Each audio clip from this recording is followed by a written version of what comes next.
6 questions to ask when considering selling your collection that you've put together over years and years and years. My name is Jason Roski. I'm the owner of the KC Auction Company and appraisal company here in Kansas City, Missouri. And thank you for watching Behind the Gavel with Jason this week. We're going to be talking about 6 questions that we ask and that you should ask when you're considering the sale of a collection of any sort, whether it's coins or paintings or silver or jewelry or whatever you've collected over 20 years, 30 years, your parents or grandparents collected. What are some of those really important issues and topics and thoughts that need to go into the consideration of selling those pieces and collections before you sell them? One of the first questions that we ask is, how do you find people as passionate about the collection as you are or your parents or your grandparents were? This is a really easy question to overlook because it's easy to think, who do I sell to, but who is that person exactly? Who is that person going to look like? How do we find that person and make sure that they're aware of and interested in the auction and or your collection when you're selling it on your own? So are there collector groups? Are there associations of collectors in the area that you're talking about or thinking about? Are there Facebook pages that reference it? Are there Instagram pages? Are there other social media pages and places where like-minded individuals who collect marbles or who collect marionettes or who collect paintings or collect Kansas City art or whatever your area is, stamps, is there an area where they congregate regularly online? Because that is the easiest way to find them, is to find folks online. Let's share this on my page real quick. The easiest way to find groups of people anymore is to do an online search. And there are plenty of associations and groups and collector groups online. There are also some that have very scant information online, but they have contact information for the president or the treasurer or the secretary of the group. And oftentimes reaching out to those people will gain you a lot of insight into what the market's doing today and where you should push that information about the auction and the collection to make sure that, again, those who are most interested in it find out about it and are actively engaged in the auction. When should you sell your special collection? There are some assets that sell better at different times of the year and some that might sell better in a different year. If you have a large collection of, let's say, historic Olympic memorabilia, you would want to time that around an Olympics because there'd be a lot of people just searching for Olympic information online at that time frame.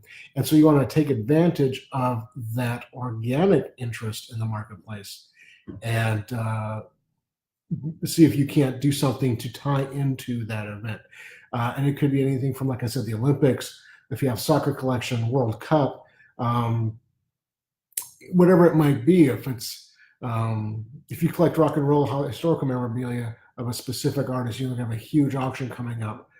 You might want to think about timing it in regards to that. Holiday collections usually sell better a month or so before the holiday. If you have a collection of Christmas stuff, November is a good time to offer that because people are thinking about it. And if it's actually in holiday and Christmas decorations, people buy that to actually use and display during the holidays, so they can buy it in November and have it that year and put it out or give as a gift to their husband or wife or partner, friend, colleague, whatever it is that collects those assets, Christmas things, and has it for a Christmas gift. Where should you sell your collection? That's an interesting conversation and one that's easily overlooked. We're in Kansas City. We have a large following in Kansas City. So if you live in Boston and you have a collection of Kansas City memorabilia for whatever reason, your family moved back there, or your family invested in the Midwest 100 years ago, and you have all this information of Kansas City, it might make sense to have that show up there. Conversely, if we have a collection like that, we might talk to an auction house somewhere else. We're working on a client right now who has a collection of Cuba art from Cuba. It's really pretty good, but we're not going to have a lot of buyers for that in Kansas City. And so we're talking to colleagues of ours in Miami. Obviously, proximity-wise, they're much closer, and they have sold valuable artwork in that genre before. So we're trying to see if we can get the logistics to work out and those kinds of things. So where you sell it can play a role. And where you sell it might make sense, is a conversation you might even have inside of a city or a region or a geographic area. If we had something, I can't think of anything specific right now, but if you have something specific to a specific location, it might make sense to engage that position, that location in your marketing or your auction, if that makes sense. Sometimes it doesn't, sometimes it does. What type of marketing is needed to sell your special collection? And this is a really challenging question to answer for most folks. We've been doing this for quite a while. We have a pretty established customer base. And so we start there. We rarely anymore take things that we haven't sold before to some degree because we have customers in certain pockets, certain areas that are important. If you're selling, you want to make sure that your seller has access to those people they've bought from you before. Not to say that you can't find new markets, but it's easier for us to find art buyers than it is to say find, I don't know, stamps. We're not a place that you want to have, sell a stamp collection.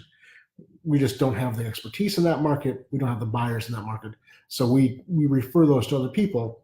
But something for you to keep in mind is, who do you want to sell it? What are the logistics of selling your collection? If you have 300 paintings, can they sell where they're sitting now, or where they're hanging out, or do they need to be moved?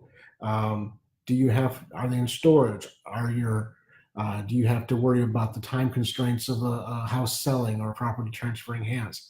So what are the logistics? How do you get to the items to the buyers at the end of it all? Are they all local? Are they going to be local? They're going to be national? They're going to be international. Those are all factors to consider when you're considering the selling of a collection. And then does the sixth question I've written down here is, does your special collection warrant media attention? Sometimes it does, sometimes it doesn't. And even if it does, you can't guarantee you're going to get it. We find that regularly. It's interesting here at the office. What does warrant the local newspapers and TVs to show up with their cameras and reporters? Sometimes it's things that we completely expect. Other times it's things that we don't. And there have been other times we've had great things and the media just doesn't respond for whatever reason. It could be busy. They could have somebody can be on vacation.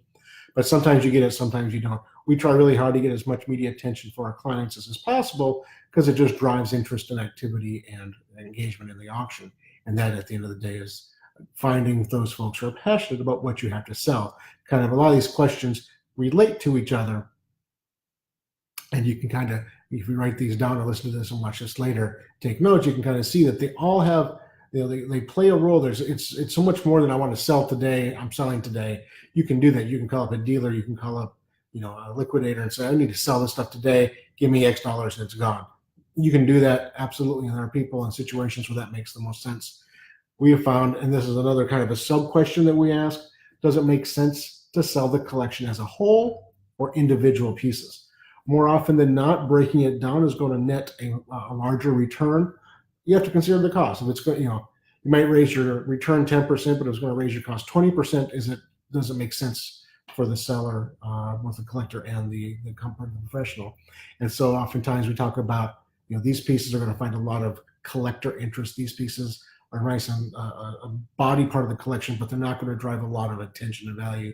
So we'll group those things together to get a lot of dealers involved. So you want to have both wholesale and retail buyers involved. This keeps the price points up for everybody. So that's kind of it. I'm going to cut this video short. My son and I have to go up to Minnesota to go to a funeral today, so we're leaving the office in just a few minutes. If you have any questions, please post them here. Send us a direct message. Give us a phone call at 816-283-3633. Send us an email at info@kcauctioncompany.com. Thanks for watching. Look forward to hearing from you guys as we go forward, and we'll see you next Friday. Have a good weekend. And live video.